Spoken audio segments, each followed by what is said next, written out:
Hey good people, and welcome back to Wes's Kitchen. I am Wes, your creative culinary connoisseur, and today I'll be preparing easy to make meatless meatballs.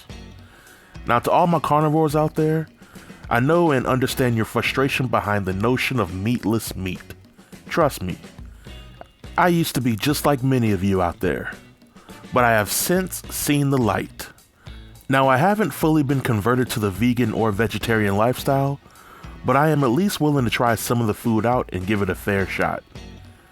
I also think it's worth mentioning that there's a large segment of people out there that don't eat pork, beef, or any other form of red meat, and some of those people attend parties that I host.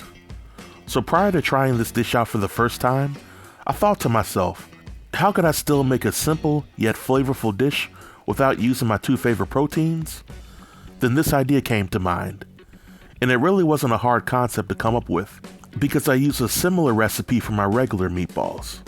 But for this recipe, I'll be using just 3 ingredients, which are canned pineapples, Impossible Meatballs, and Sweet Baby Ray's Hickory and brown sugar sauce. As many of you already know, I'm a Kroger junkie, so I use the Kroger brand canned pineapples, and the 20-ounce can that you see in the video will run you a little under $1.50 per can. Because I was cooking for a crowd, I purchased 2 bags of 14-ounce Impossible Meatballs from Kroger, which run you about $8.99 per bag. Now I know that this brand of meatballs is a little bit on the expensive side for meatless meat, but if you're interested in making a dish and you want to save a little money, then you can always use the Gardein meatless meatballs, which are a little smaller in size and they cost about $5.99 a bag. And finally, I use the 18-ounce bottle of Sweet Baby Ray's Hickory and brown sugar sauce, which cost a little under $2.50. So the grand total for this dish was around $24, but the meatballs are big and they can definitely feed a crowd of over 10 people, if other food is being served as well. So this recipe is indeed super easy. Unfortunately, I was out of aluminum pans for this video, so for this video, I used my casserole dish, but I would typically use the aluminum pan for the oven or just the crock pot to cook these meatballs. But I first start by dumping the meatballs into the casserole dish. These meatballs were bigger than I anticipated, but with a little bit of effort, I was able to fit all the meatballs into the casserole dish. Next, I open my 2 cans of pineapples and pour them into the dish. And when I do this, the goal is to distribute the pineapples evenly across the dish. And usually when I make my meatballs like this, the rule of thumb is to use 1 can of pineapple per big bag of meatballs.